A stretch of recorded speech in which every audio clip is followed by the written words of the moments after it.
Alrighty, guys, welcome. Hope you guys are all having a fantastic day today. Welcome to another live stream. Hope you guys are doing well. In today's live stream, we are going to be talking about how to find stocks for swing trading.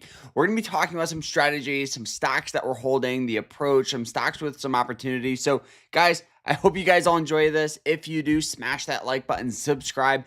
And if you guys want any of this stuff that we're going to be talking about today, where we talk about Finvest, which is a stock screener. We're going to be talking about Moomoo, which is the stock broker that also offers a stock scanner. And if you guys want to elevate your trading, check out our school. It's called the Swing Trading Masterclass. We have private live streams, quizzes, lectures, a group chat. But more importantly, we teach you to trade. That is our goal, for you guys to become a full-time successful swing trader. So if you want to elevate your trading game, check it out down below. And we have an awesome sale going on for 51% off. You guys can use code TRADER for 51% off. So check it out down below. I'll put it down in the chat room for you guys. But let's jump into this here. So, all right. So what do you need? You need a stock scanner. So this is actually a stock broker. So this is how, how you buy and sell opportunity. Now, they do have stock screeners on here, and they work absolutely fantastic. But one of the most popular ones is this, and this is Finvest. Finvest is completely free. It's easy to use. And more importantly here, I think that this is kind of the best combination if you have like Robinhood, even if you have Moomoo. I use Moomoo's honestly probably about 60% of the time, but this one here does the job fantastic here. So a lot of your scanner and a lot of your approach, I think is very, very important to have a scanner that meets that. If you're somebody that's going to short stock, so you bet for them to go down, you're going to have a different scanner, different criteria than somebody who, goes long on a position or buys it. So for me, the first thing I do here when I load up finvest.com is I actually go and I look at this groups tab. I want to see what sectors are performing relatively decent so I can know, I could either go a little heavier on those sectors, or with stocks that are a little more volatile, like in the past week, utilities is down. Even in the past month, utilities is down. So, maybe if there's a opportunity with a utilities company, we'll cut our losses sooner. We'll take profit a little earlier. Doing this and doing as much due diligence is very, very important here. So after we kind of just get the general gauge of what sectors are performing well, like energy's up, energy in the past month is up, energy in the past 3 months is up. So we could see energy sector continue to perform well. So after we do this here, the next thing I do is I go to the screener tab. Going to the screener tab is going to be where you actually put in criteria to find these opportunities. So after I click that, I go and I click this all. Now this puts the descriptive, the fundamental all in one place here. So now here, if I click sector, I could put in for energy companies, right? If you wanted to seek out those plays. So that's why I like to always just take 30 seconds, look at the groups tab, see what sectors are performing better than others. All right. So one of the things that I always start with is relative volume. Relative volume is pretty much just the overall demand for the stock. The higher up you go, so like as over a 10 are going to be companies that are super volatile. Like you guys can see, this stock is up 15%, 30%, 18%, 7%. So down 61%. So there's huge spreads on them. We don't want that. As a swing trader, we want, at least for my approach, we want a stock that has an upward trend and is sold off down to some sort of support line. Welcome to the live, Kevin. Hope you are doing well. You are one of our OGs. You are always here. And I appreciate you always coming into the live. But all right, relative volume here, what I do is I'll go over like 0.5.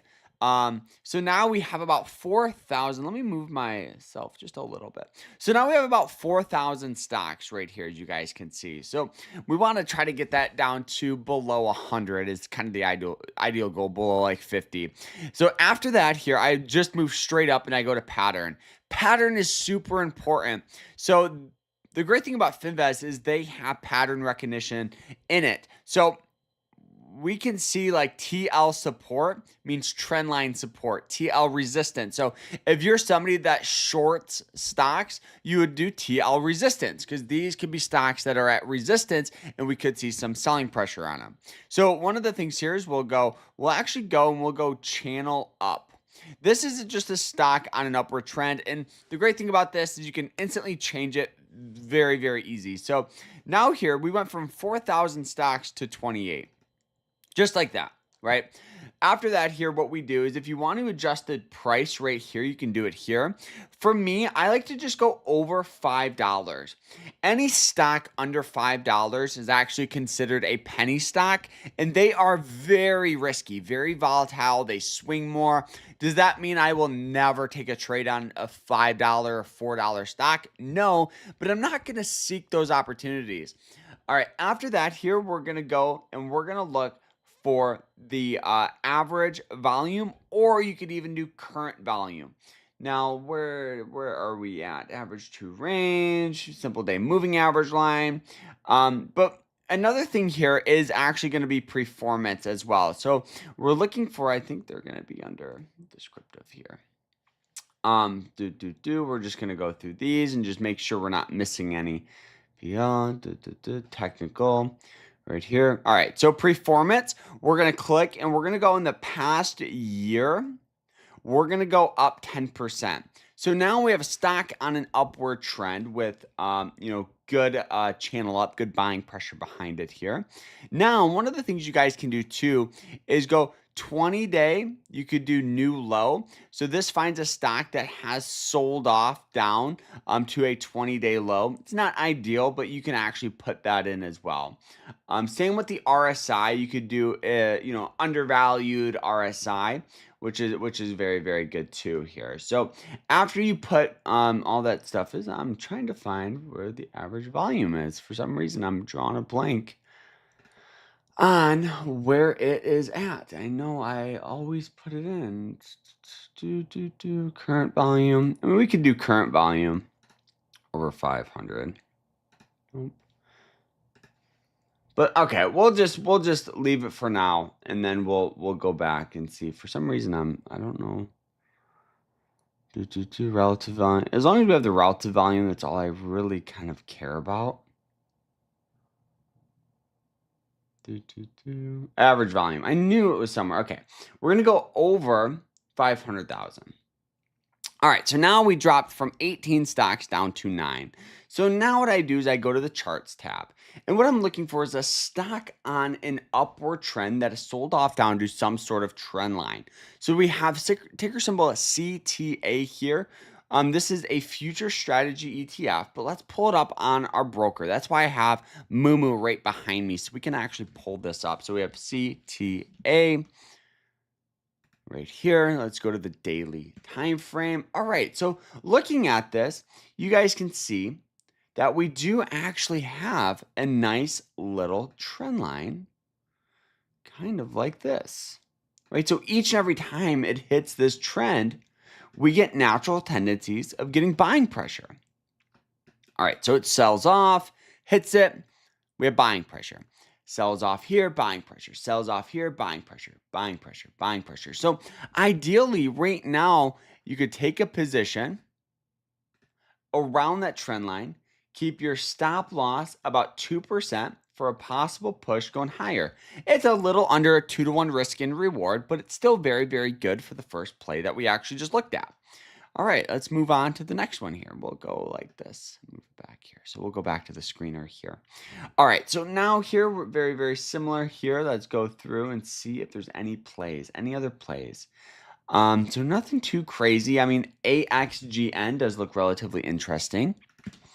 AXGN. I think we've looked at this one in the past. Yep, good trend line here. Heavy support on it, where you guys can see the natural buying pressure, buying pressure, buying pressure. Sold off here, and look at today. It's up 6%. Great breakout on that hourly time frame, and now it's just moving and grooving its way up. So this is what you seek out. These are the stocks you look for. So let's talk about some stocks here that we are holding here. So as of right now, we are holding a variety of different positions from Meta, Vu, QQQ, Visa, Amazon, and Google here. All of them have a very, very similar approach, right? With Meta here, the stock had an upward trend, sold off down to this red line. This red line is what we call a 200-day moving average line. It acts as support, it acts as resistance. And if you guys are watching, make sure you guys smash that like button. Check out our school, and you guys can use code TRADER to get 51% off. So check it out. Check it out. All right. So you guys can see stock on an upward trend, sold off down to that 200-day moving average line. It was undervalued on the RSI. And then looking at that daily time frame here, or that hourly, excuse me, you guys can see just this general trend line where it hits this. We just have a whole bunch of selling pressure. So we got in actually on the new support down here where it hits this several times, establishing good buying pressure. Average cost is like $580. Now the stock's rallied up to over $626 and is continuing to move its way up. So this is what we call a breakout trend line. You guys can see all the rest of these ETFs have, or these stocks here have that approach, right? Downward trend. We can do it here, right? Breakout, rallying up. Visa, right? Stock on a downward trend. Breakout, rallying up. Amazon, rallying up. Google's kind of the one that honestly I'm just waiting for not a huge fan of it. We averaged down a little too much, a little too heavy. So we're gonna, if it pops up to like the 174 range, we'll make a couple $100 off it, and then we're just gonna get out of the trade. But overall, finding opportunity is very easy. You just got to put in the time. Set those alerts on stocks with opportunities. So those two stocks that we talked about today, I would throw them in my opportunity list and seek them out, and plan out the trades, your entries, your exits, and being prepared, throwing alerts in. All that stuff is crucial to becoming a swing trader. So guys, hope you guys all enjoyed this. If you have any questions, feel free to ask. Check out our school. You guys can get 51% off by using code TRADER. So check it out, and I hope you guys all enjoyed this. Like, subscribe, and don't forget to sign up with Moomoo. They're the